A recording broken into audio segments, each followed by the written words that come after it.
America has a divorce problem. Nearly 50% of marriages are going to end up in divorce.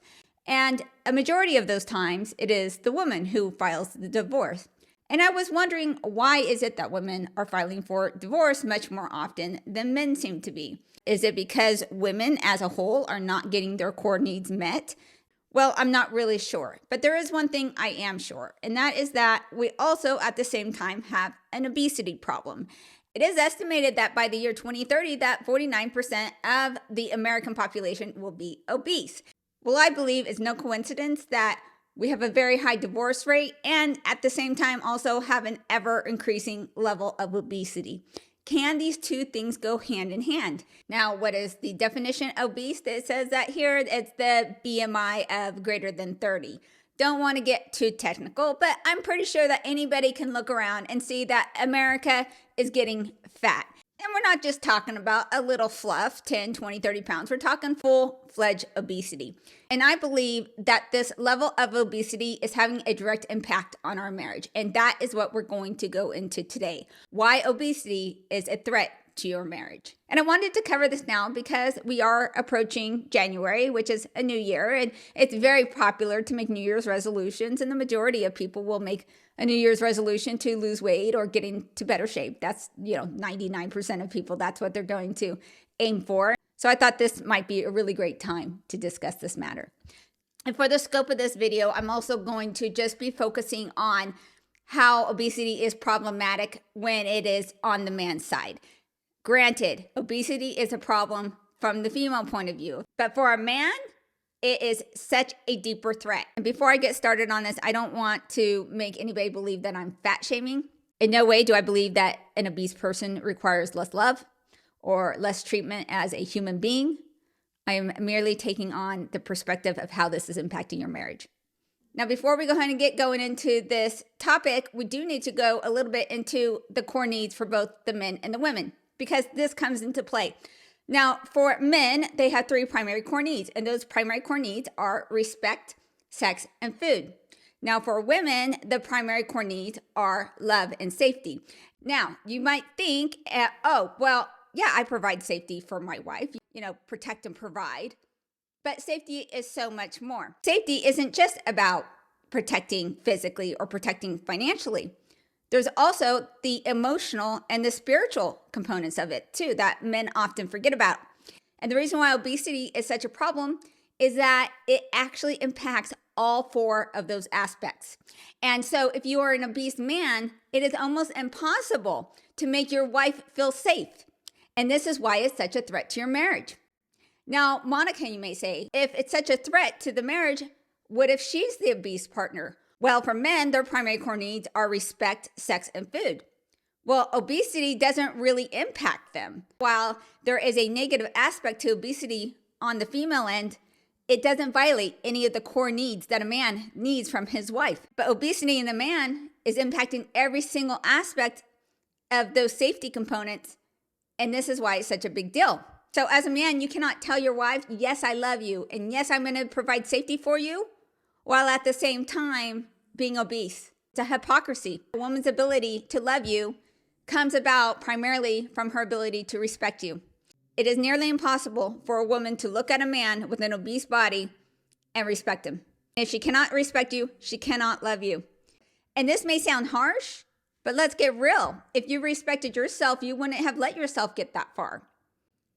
It's very easy to point your finger at her and say, you must respect me in all regards.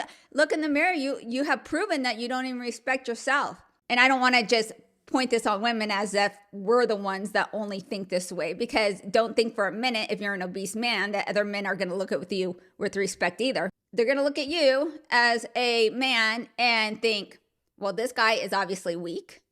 He has no mental control. He can't control himself. He can't control his fork. You're going to be looked upon not only as mentally weak-minded, lazy, and incapable of physically serving anybody. And isn't this your primary role as a man? To protect and serve society. So an obese man cannot do those things that basically you're called to do as a man. Today's episode is brought to you by Cup Cozy Pillow, and the Cup Cozy Pillow is the world's best cup holder. Now, I'm not just saying this because I'm the inventor. I'm saying this because it's true. We created this amazing new category of a cup holding pillow that stretches to fit any size or cup of mug, that also insulates your drink, keeping it hot or cold longer, and you could take absolutely anywhere. So guys, after those workouts, go ahead and finally sit and relax on the couch. Grab yourself a Cup Cozy Pillow, your favorite snacks, drinks, remotes, all of it will fit right in there. And hey, your wife will never have to pick up a spilled drink again. Isn't that awesome? You can actually just click right here on YouTube and buy directly. Isn't that nice? Also on Amazon, okay? Cup Cozy Pillow, great gift for the holidays. Let's continue on with our episode. So let's go ahead and just start with the physical aspect of it. How you look. Now, when your wife married you, she obviously liked how you looked because she married you. And the goal, I always tell guys, if something's going astray, especially when it comes to like a dead bedroom situation, is go look at your wedding picture. Are you at least physically the same or better as you were on your wedding day? If you answered yes, that's fantastic. But many times complacency sets in. You stop doing those things that allowed that attraction that your wife had to be sustained. And this happens on the other side. I know this happens on the other side, but we're talking about you guys today. We want a man who's relatively fit. Dad bods are okay. Six packs are better. But I think you guys really believe we require a much higher degree of physicality than you guys all believe. Because these meatheads at the gym typically are not very attractive to most females. So for the long-term success for your marriage, one of the key things to do is to stay in good physical shape. Because not only is that going to keep that level of attraction, which is hard to keep anyway, but it's going to increase your chances for that to maintain. So her ability to maintain that physical attraction is very much directed into how you look. I wish this wasn't the case, but it is the case. You would feel the same way if your wife gained 40, 50 pounds. I mean, you might be one of those guys that are in the situation right now. So love is not blind. No woman has ever said, God, that six pack of abs looks awful. Doesn't happen. So you as her husband have to do everything you can to maintain the level of attraction and to meet her core needs. And maintaining a good level of physical health is a key component in this. Let's not also forget the components from your end and how you're going to feel about yourself and the confidence that you would feel as a man in the bedroom and out in life, knowing that you can demonstrate what it means to be a man in this world confidently. Because your wife will love you, but don't you want her also to be attracted to you? Don't you also want her to be confident in your abilities to protect her? There's no woman that's going to be able to see an obese man and believe that he's honestly going to be able to protect her. Let's go ahead and talk about why your obesity would not afford her the ability to feel safe. Now, the first component of safety for a woman in her core needs is that she needs to feel physically safe. Do you believe as an obese man that you had the physical ability to physically protect your wife? If you guys were attacked after you went out for dinner, whatever the case may be, would you be able to have the cardio and the strength to defend her if necessary? And I cannot believe that any obese man would be able to answer that yes. And it's kind of the same thing if you're too skinny too. I mean, that's no good.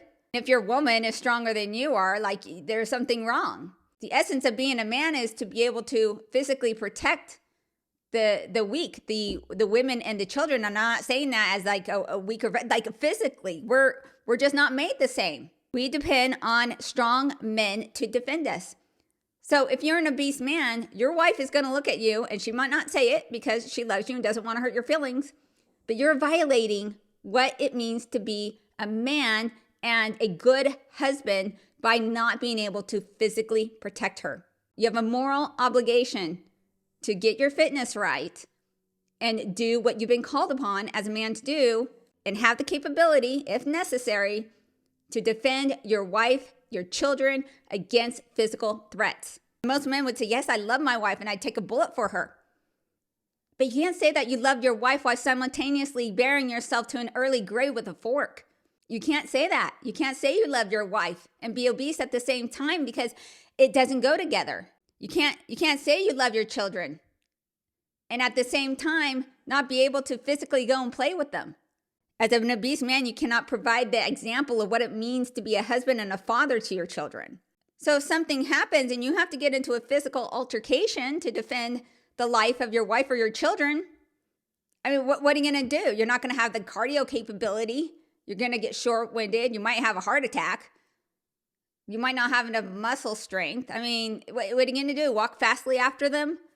I mean, if something, Jeff, can you carry your wife? Can you prop her up over your shoulder and run and get help? How awful would you feel if something happened like that and you did not have the ability physically to do anything? I don't even want to think about the guilt you would have to carry for not being able to defend your family. So your wife's looking at you as an obese man, even if she's an obese person herself, looking at you as an obese man, and understands inherently in the core as a woman that you cannot satisfy the core need of keeping her safe.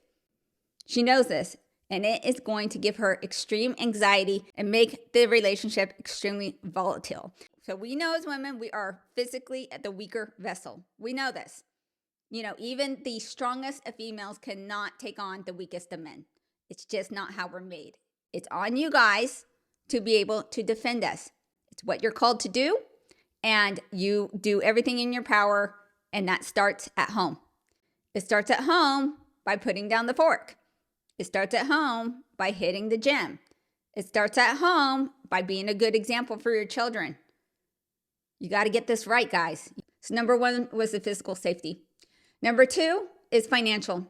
Now, the majority of the time, men are the primary earners in the family because women either stop working or go part-time or whatever the case may be. And for this discussion, we're going to assume that you as the man are the primary breadwinner, and that if something happened to you financially, that is going to uproot your family's life financially. So how does your obesity impact your finances? Number one, for better or worse, an employer is probably going to look at you and realize that you're probably a little bit more on the lazy side. For better or for worse, you're going to be judged as lazy.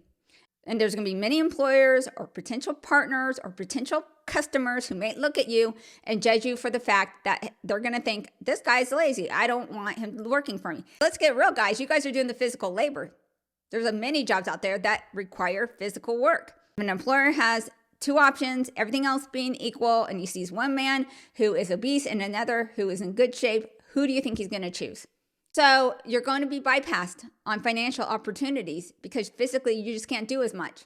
It's not a coincidence that men that are in good shape, that they also have success in other areas in life because the discipline required to hit the gym all the time, the discipline required to say no to those things you want to eat, the cakes, the cookies, the chips, is an expression of discipline. It's an expression of being able to just overcome that laziness that we all naturally have. So you can be passed by for potential financial opportunities on the work end.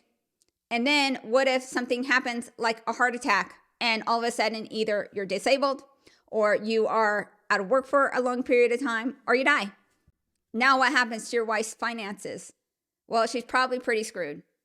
So once again, she not only knows that while you're still alive, that not only are you unable to physically protect her, well, now she knows that at any point you can kill over with a heart attack. You cannot get the raises or bonuses or the opportunities you otherwise would have. You can at any point get disabled because your body is not meant to be the size. Now let's go ahead on to emotional safety. What does that look like? Emotional safety, that means that you're not going to do anything that is basically going to break your wife's heart. Well, as an obese man, if you do suffer a medical episode or you do suffer a disability, don't believe for a second that if you leave this earth prematurely because of a physical condition, whether it's diabetes, heart attack, high blood pressure, all these things that are so prevalent now that people are suffering from as a byproduct of their physical condition, that these are not going to emotionally impact your family. It's going to break your wife's heart that she cannot have the marriage that she wanted. She cannot travel with you the way she wanted, that she cannot have the dad for her kids that she wanted. You're not thinking about how your obesity is affecting her emotionally. It doesn't even have to go as extreme as you dying prematurely and your wife having no husband and your kids having no father. But it also is going to impact how you're living your everyday life. She's going to have to probably mourn this idea of a marriage that she thought she was going to have because the man that you have become doesn't allow for that type of marriage in life that she had envisioned. The one that she envisioned you guys traveling together. She's going to grieve the loss of the father that she thought you would be for her, the kids. the one that bounced around and played and had energy all for that. The emotional impact is there. And like I said before, she's never going to tell you these things. She's never going to say, hey, buddy, like, I'm not attracted to you anymore. Hey, buddy, you're going to die. You'll notice that she does this by withdrawing from you, by no longer wanting to have sex with you, by no longer making plans with you. Because she knows, I'd love to go hiking, but my husband can't do it. His knees hurt. We don't have the life that we could have had. And that's a death of sorts. And guys, this goes deep with the kids. What kind of example are you setting for your kids that they have a father who's not active, that's not showing them the best that they can have in life? You're giving them a horrific example. You do not want to pass this down to your children. So let's get your body right. Now, let's go and talk about the final component, which is the spiritual component. Do you realize that your battle with food is a spiritual battle? Food is often used to mask hurt from past traumas as a way to cope. Food is a crutch. Food is a friend. Food is a great soother for hurt, past traumas. Obesity is a spiritual battle. And acknowledging the fact that obesity is a spiritual battle may help you finally do something about it. But in the Bible, this is shown many times where you have the first temptation of Eve with the fruit of the tree. Jesus was also 40 days without any food, and the devil was trying to tempt Jesus with food. We know food's a temptation, and we know food can go astray. So this is not a judgment thing. This has been happening for eons, that the battle is not just a physical one, it's also a spiritual battle. And she's going to wonder how you're going to lead the family in this spiritual battle if you're still in the midst of it. And if you've already gotten this far, you might as well hit that subscribe button. Let's wrap this up. If you're an obese man, realize that your obesity is not affecting just you. That is affecting your wife. It is affecting your children. It is affecting your legacy and the potential life that you could have. If you truly love your wife, if you truly love your children, if you truly love your family, and if you truly love yourself, you will do what is necessary to get your health right. And so I'm going to encourage you today with this new year to get in the best shape of your life. If you're a dad bod, go get those abs. If you're an obese man, start on the path. You just have to start one step at a time. And with that, I'll see you next time.